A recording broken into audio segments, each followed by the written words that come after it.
Welcome to Friday Night Readers. Fueled by coffee, we break down the books referenced on Gilmore Girls. Our little literary corner of the world helps you understand what the characters are talking so fast about and live in a world of books like Rory. Like short, read fast. Before we dive in, don't forget to subscribe to our Friday Night Readers newsletter community on Substack. You'll get instant access to a free printable list of 450 plus books on Gilmore Girls. Plus, even more Gilmore-inspired content, like our Rory Gilmore Reading Challenge, which we've been doing together since 2020. Paid members get exclusive extras, like our Gilmore Girls-inspired reading journal, and our unofficial guide to the books on Gilmore Girls. Come hang out where the real Gilmore magic happens. FridayNightReaders.substack.com. Hello, Friday Night Readers, and welcome to March. This month in the Rory Gilmore Reading Challenge, we are reading books on Gilmore Girls that were published after the year 2000. This is an especially important prompt for me because these modern classics are actually the reason I decided to take the Rory Gilmore Reading Challenge.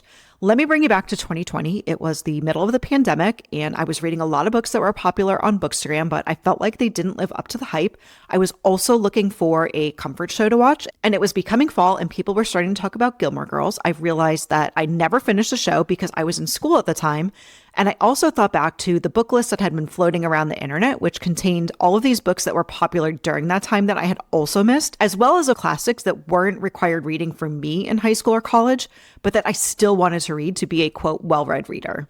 I realized that rewatching the show and reading these books, both the classics and the modern classics, satisfied all of my needs at the time, but we've never actually focused just on the books published during the time of the show, that is 2000 to 2016, when A Year in the Life came out. So I think it's going to transport us to Stars Hollow in an especially unique way.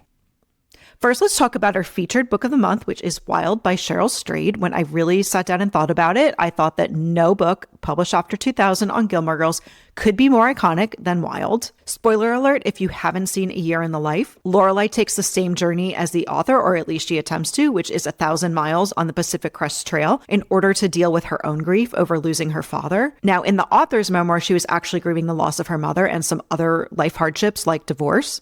When I really thought about this one, I thought it was perfect for meditation on themes like grief and coping with hardships, especially as we're ending winter and coming into spring. This book is all about transformation, and it also connects to nature, so I think I can put together something for you that looks at this book in a really meaningful way. On the show, the women who are on their own wild journey repeatedly ask each other the question, are you a book or are you a movie? So I've added a poll in the Substack post that accompanies this podcast for you to tell me which one you are. For me, I've got to say it's pretty close to a tie. The movie starred Reese Witherspoon, and I know for a fact that it was nominated for an Academy Award because I remember her with the author on the red carpet. I'm pretty sure she was nominated for Best Actress. I don't think she won, but the movie's very good and definitely worth watching. I did also like the book. Like I said, probably the movie if I had to choose. You can go to the Substack post and let me know what you think. Now let's talk about 10 more modern classics from Gilmore Girls that I read and liked. This is all to help you decide what you should read. First is Atonement by Ian McEwan. This is a 2001 novel that is very award-winning, very best-selling, super popular at the time. And it was read by Rory at Yale, and I really think this is just to show that she remained super clued into what was happening in the book world, even though she was focused on her studies. The story centers on a young girl, and she witnesses a moment between her older sister and her lover that she misunderstands. She makes a false accusation, and that changes everything in their lives. She goes on to live a life where she's seeking atonement for decades to come. There's also a popular movie associated with this book. I believe it was also nominated for Academy Awards. I think this one may have actually won a few. It is known for the iconic green dress that Keira Knightley wears in it. It's emerald green and super beautiful. It's definitely a great adaptation, and I may even say I like this one better than the book. I did like the book, but my problem with it was that the characters are part for a lot of the story, and you do find out why at the end, and the payoff is totally there when you do. But during the actual action of the novel, it feels like it's lacking the tension that would have existed if the characters were in the same room as each other, because this is super emotionally heightened. I think if you like Kristen Hanna novels, you will like this one because it does take place at a different time and there are wartime events as well as tragedy and lots of emotion, which are all characteristics of Kristen Hanna novels. Just a few other things I want to note about it is I think that this particular main character is the ultimate unreliable narrator in literary fiction. I know we see unreliable narrators a lot in thrillers, not as much in literary fiction, but here you really see the tension between what was real and what could have been, and that's really what the payoff is and makes it so worth the surprise ending. And it really shows what our coping mechanisms are for things that are in our past that we wish we could change. That's ultimately what makes it such a brilliant and beloved novel. Okay, now let's talk about The Curious Incident of the Dog at Nighttime by Mark Haddon. This is a 2003 novel that Rory also read at Yale, and I think it's for the same exact reason. It just shows that she's remaining an avid member of the book community, even though she's focused on her studies. I wish I could say the same for myself. Maybe I did it during my summer breaks, but not as much during the school year. Anyway, this book is about a 15-year-old boy who presumably has autism, and he investigates the murder of a neighbor's dog, and this causes him to reveal truths about what is happening in his own family. Now, I said he presumably has autism because it's marketed that the main character has Asperger's, but the author actually said that he did not research autism. He really just wanted to present a story about someone who thinks differently, very mathematically, very scientifically.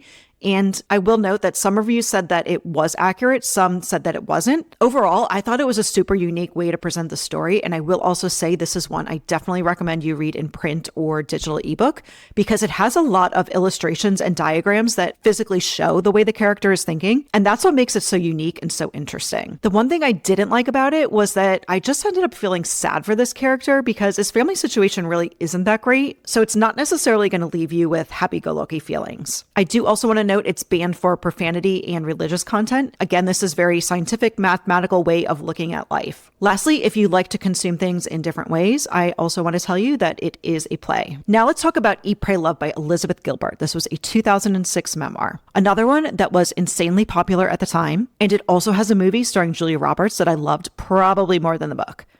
So the book is about a woman who is the author. It is a memoir. And after she has a really painful divorce, she goes on a year-long journey. First, it's Italy. That's the eat part of the book. Then India, which is where she prays. And finally, Indonesia, which is where she finds love. So yes, this is self-discovery. It is healing. It does have a happy ending. And it's mentioned during Lorelai's wild adventure, and the women are basically debating that they should have gone on this instead because obviously it would be way more fun than hiking the Pacific Crest Trail. The author has become a lot more divisive in recent years. She had a very recent memoir where she talks about death of a significant other, and in doing so, she gets into things like drug use and even murder. The controversy surrounding it made me think about the book differently and how I think about her as the protagonist of this real-life story. So I also wonder if I went back to the movie today, what I would think about it. All that said, Eat, Pray, Love is still really worth it for how iconic it is to the culture of the early aughts. Next is Harry Potter and the Goblet of Fire by J.K. Rowling. In case you aren't familiar with this, one of the most popular books of all time, Harry finds himself unexpectedly entered into the Triwizard Tournament. And there you really see his tasks getting more dangerous as he attempts to uncover the darkness that threatens the entire wizarding world. On Gilmore Girls, this is a sneaky reference. Miss Patty mentions the most recent Harry Potter book. And if you go to the time that exact episode aired, this is the book that came out at that time. To me, this is the most pivotal book in the series because it's really where it goes from childhood to adulthood and takes a turn from lightness into darkness. This is really because we see a significant death. So this one especially exaggerates those coming of age themes.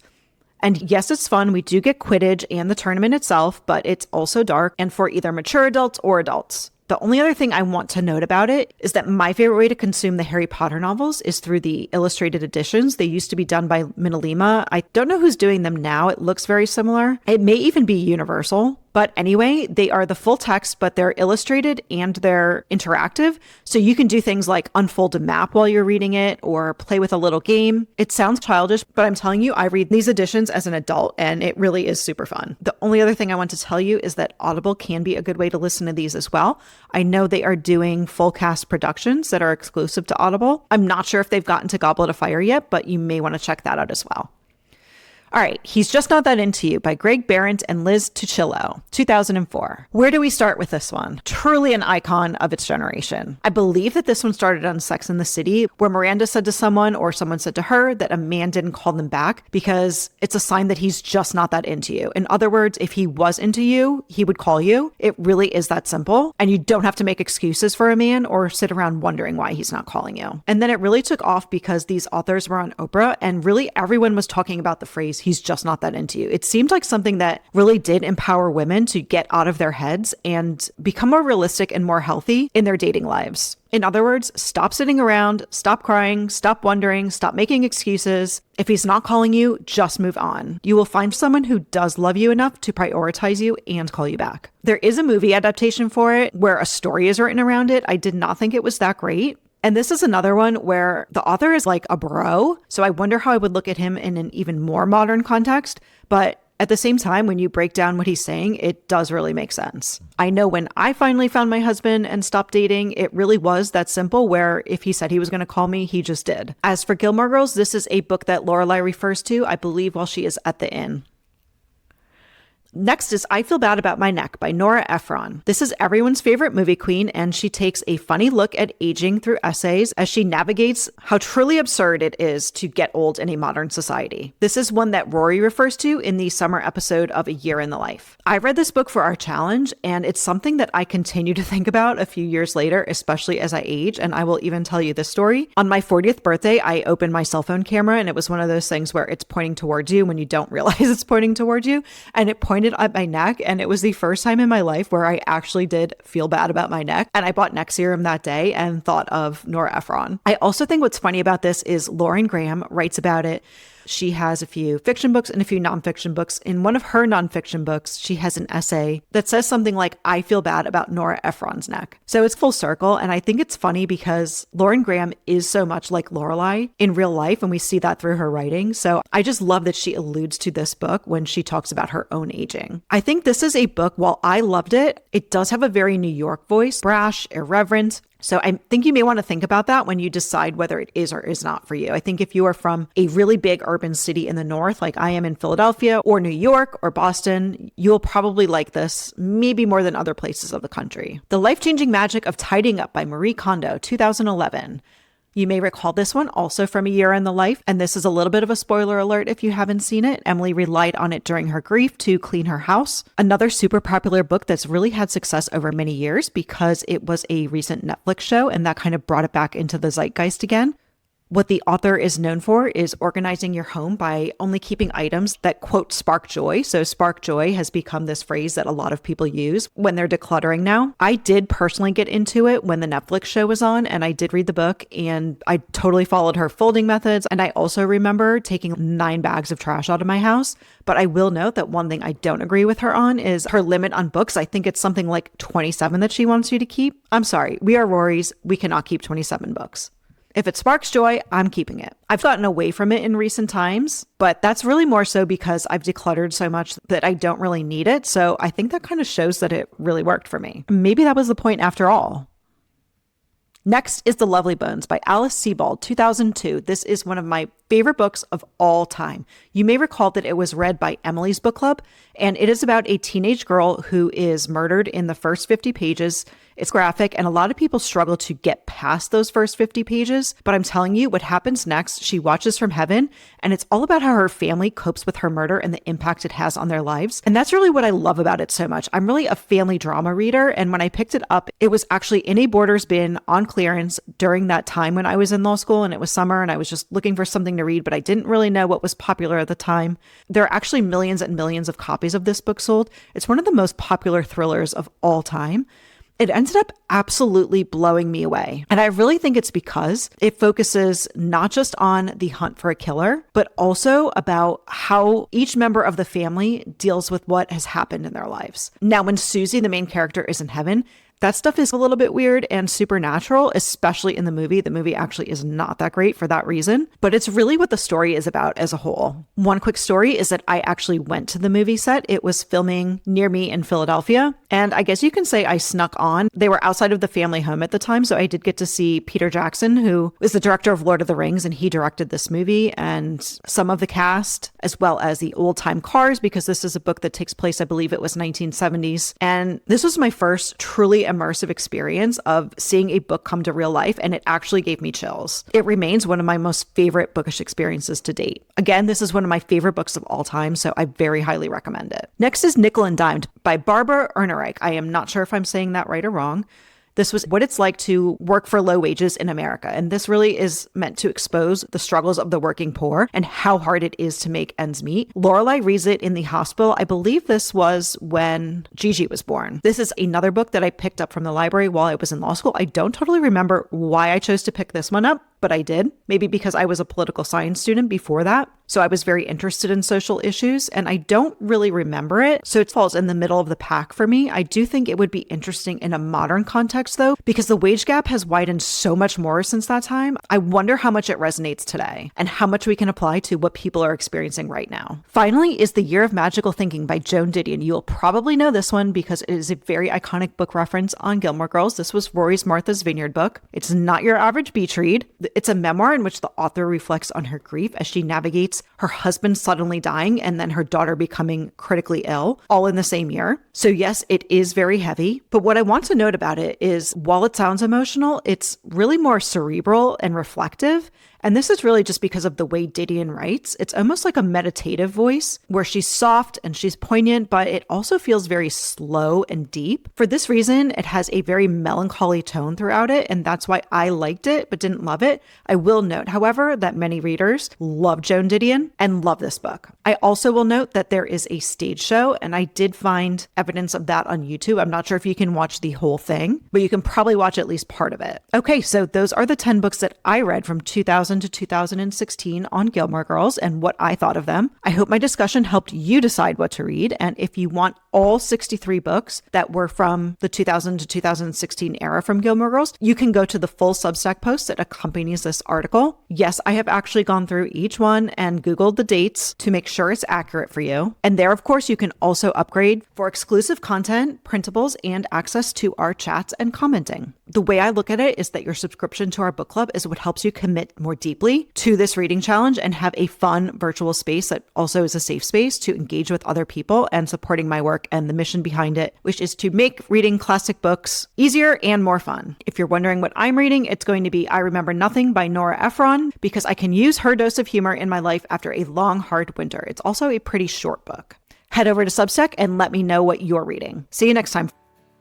Thanks so much for listening to Friday Night Readers. I love having you here in our little corner of the Gilmore Girls world. If you'd like even more feel-good fun, then upgrade to a free or paid email subscription membership at FridayNightReaders.substack.com. Paid members get exclusive extras like our Gilmore Girls inspired reading journal and our unofficial guide to the books on Gilmore Girls, broken down by episode. You'll also unlock members-only posts like weekly gazettes and monthly bookmarks, as well as full community access to our chats. It's the coziest virtual place like Stars Hollow, and your support helps keep this podcast going strong. Lastly, if you enjoyed today's episode, please take a minute to rate and review the show. It helps other Gilmore fans find us, which helps me provide you with more content like this. Until next time, life's short, read fast,